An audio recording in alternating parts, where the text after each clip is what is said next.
दोस्तों नमस्कार।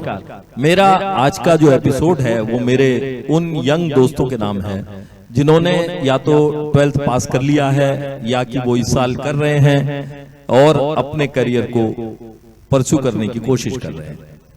तो दोस्तों आपने देखा होगा कि आजकल हर शहर में बहुत सारे इंजीनियरिंग कॉलेज हैं, अलग अलग लेवल के हैं, NIT हैं, IIT हैं, प्राइवेट स्कूल भी कॉलेज भी हैं और हर तरह की एजुकेशन आपके पास मौजूद है।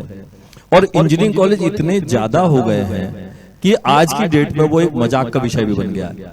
इंजीनियरिंग के नाम पे बहुत सारे वीडियोस बन रहे हैं जो मैंने टिकटॉक पे भी देखे थे कभी और आजकल रील्स पे भी देखे हैं कि कहीं कोई पकौड़े का ठेला लगा रहा है तो कहीं कोई चाय की दुकान खोल रहा है और वो कह रहा है कि ये इंजीनियर है। दोस्तों ये तो रही मजाक की बात। मैं चाहता हूं कि मैं आपको कुछ फैक्ट्स एंड फिगर्स बताऊं जिससे कि आप समझ सकें कि वाकई स्थिति क्या है। दोस्तों इतना भी मजाक बनाने वाली चीज नहीं है। मैंने बहुत सारे साल पहले खुद इंजीनियरिंग किया था और उसके बहुत सारे साल बाद जब मेरे बच्चे बड़े हुए तो मैंने उनको भी इंजीनियरिंग करवाया। मेरे घर में आज 3 इंजीनियर हैं और तीनों US में बहुत काबिलियत के साथ और बहुत कमाल के साथ काम कर रहे हैं and they are getting a lot of rewards and awards out of it.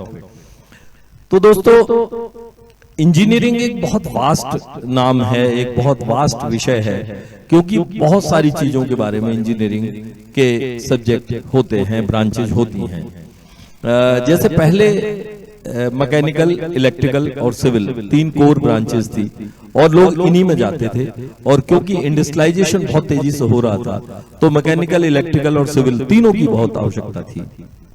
अब क्योंकि इनका काफी सेचुरेशन हो चुका है तो इस समय सारी चीजों का कंप्यूटराइजेशन, ऑटोमेशन और ऑनलाइन चीजों को करने का इस समय भागदौड़ मची हुई है। और पूरी दुनिया में, हमारे देश में ही नहीं पूरी दुनिया में इसका बहुत काम है, वो है IT इंजीनियरिंग यानी कि कंप्यूटर साइंस।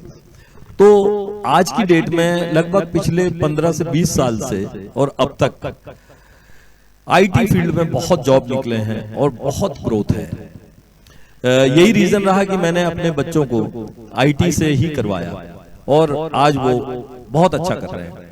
दोस्तों मैं इस बात को कन्विंस करने के लिए आपको एक एग्जांपल देता हूं। मेरी नौकरी को उस समय मुश्किल से 15 साल हुए थे, मैं खुद यंग था। तो एक हमारे बॉस थे, उनके बेटे ने सिविल से इंजीनियरिंग किया हुआ था and he was working in a civil organisation जहां पर की कंस्ट्रक्शन वगैरह का काम हो रहा था and particularly in NCR he was posted at Noida और समवेयर एल्स। तो मुझे पता लगा कि उसने अपनी नौकरी से रिजाइन करके और US की एक कंपनी में सॉफ्टवेयर का काम शुरू कर दिया। तो मैंने US जाने से पहले उससे बात की तो मैंने उनसे कहा कि भाई एक बात बताओ कि तुमने सिविल में एक्सपर्टाइज लिया, काम भी किया और फिर उसको छोड़ के अचानक सॉफ्टवेयर लाइन पकड़ ली, इसका क्या मतलब हुआ? तो उसने मेरे को बताया कि सर आपको एक बात बताएं कि हम लोग पढ़ते हैं, लिखते हैं, एजुकेशन पाते हैं, स्पेशलाइजेशन करते हैं, whatever we are doing just for getting money. एक अच्छी रेस्पेक्टेबल लाइफ, एक कंफर्टेबल लाइफ और साथ में पैसा, ये 3 चीजों के लिए हम लोग पढ़ाई लिखाई करते हैं या कुछ भी अपने करियर को बनाने के लिए करते हैं। तो मुझे सिविल की जो मैं नौकरी कर रहा था वहां पर ना तो ग्रोथ दिखाई दे रही थी, ना इतना पैसा मिल रहा था और ना ही इतना कंफर्टेबल वर्क था। That's why I had to leave it और मैंने सॉफ्टवेयर की लाइन चूज करी। तो दोस्तों उस समय 3 इडियट फिल्म नहीं आई थी तो मैं उसको उस एंगल से नहीं देख पाया, लेकिन मुझे लगा कि शायद ये बच्चा बिल्कुल ठीक कह रहा है। और हमारा उद्देश्य क्या होना चाहिए? हमारा उद्देश्य यही होना चाहिए कि हमारी एक कंफर्टेबल लाइफ हो, हमको अपने काम करने में मजा आए और साथ में अच्छा पैसा मिले, और क्या चाहिए? तो दोस्तों जरा भी घबराने की जरूरत नहीं है। 3 इडियट्स आपने अब देख ली है, लेकिन उसको उतना ही इंप्लीमेंट करिए जितना जरूरी है। अगर आप हाई स्कूल में पढ़ते हैं, आप 12th क्लास में पढ़ते हैं, आप BSc, MSc या कुछ भी करते हैं तो उसमें 4 सब्जेक्ट, 6 सब्जेक्ट, 10 सब्जेक्ट कितने भी होते हैं वो आपको सारे पास करने पड़ते हैं, चाहे आप उसमें इंटरेस्ट रखते हैं या नहीं रखते हैं। तो इंटरेस्ट का इतना बड़ा मैटर नहीं होता है जब करियर का मामला होता है, क्योंकि आपकी पूरी जिंदगी है और आपको उसमें ये देखना है कि मुझे कौन सा काम ऐसा पकड़ना है जिससे कि मैं जिंदगी भर परेशान भी ना रहूं, मैं बहुत ज्यादा अनकंफर्टेबल हो ना रहूं और मेरे को पैसा भी अच्छा मिले। तो उसके लिए मेरी आप लोगों के लिए जो अपनी राय है वो ये है कि आज की डेट में अगर आप इंजीनियरिंग करने में इंटरेस्टेड हैं और इंजीनियरिंग लाइन में जाना चाहते हैं तो हंसी मजाक को छोड़ दीजिए, आईटी या कंप्यूटर साइंस या इससे रिलेटेड कोई और ब्रांच पकड़िए। आज की डेट में क्या आने वाले कई दशक तक, कई डिकेड्स तक आपको कंप्यूटर सॉफ्टवेयर के काम में कोई कमी नहीं आएगी, और क्योंकि उसमें प्रॉफिट ज्यादा है इसलिए वो सैलरी भी आपको ज्यादा देते हैं।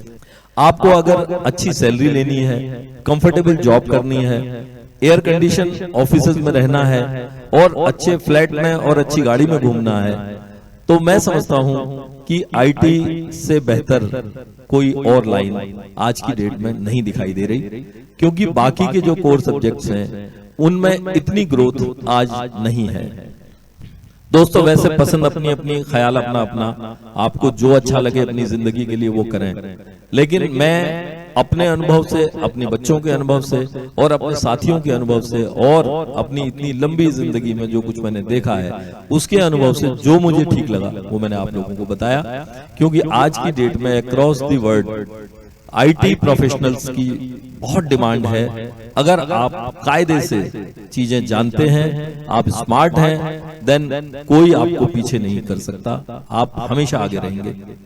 फाइनली मैं दोस्तों आपको बताता हूं कि आईआईटीज को छोड़ दीजिए, लेकिन बाकी के कॉलेज मोरलेस एक जैसे होते हैं। बस आपने काम किस तरह सीखा है, आपका फोकस किस तरह का है, आप कितनी मेहनत कर सकते हैं और आप कितनी स्मार्टली वर्क कर सकते हैं, इस पर आपका फ्यूचर डिपेंड करता है। आप कितनी स्पीड से आगे जाएंगे वो इसी बात पर डिपेंड करता है, और आप कहां तक जा सकते हैं ये आपको भी नहीं पता।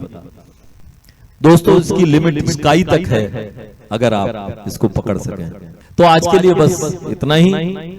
अगले संडे सुबह 8 बजे फिर आपसे मुलाकात होगी आपके मतलब की कोई नई बात लेके। तब तक के लिए मुझे इजाजत दें। धन्यवाद, नमस्कार, शब्बा खैर, जय हिंद।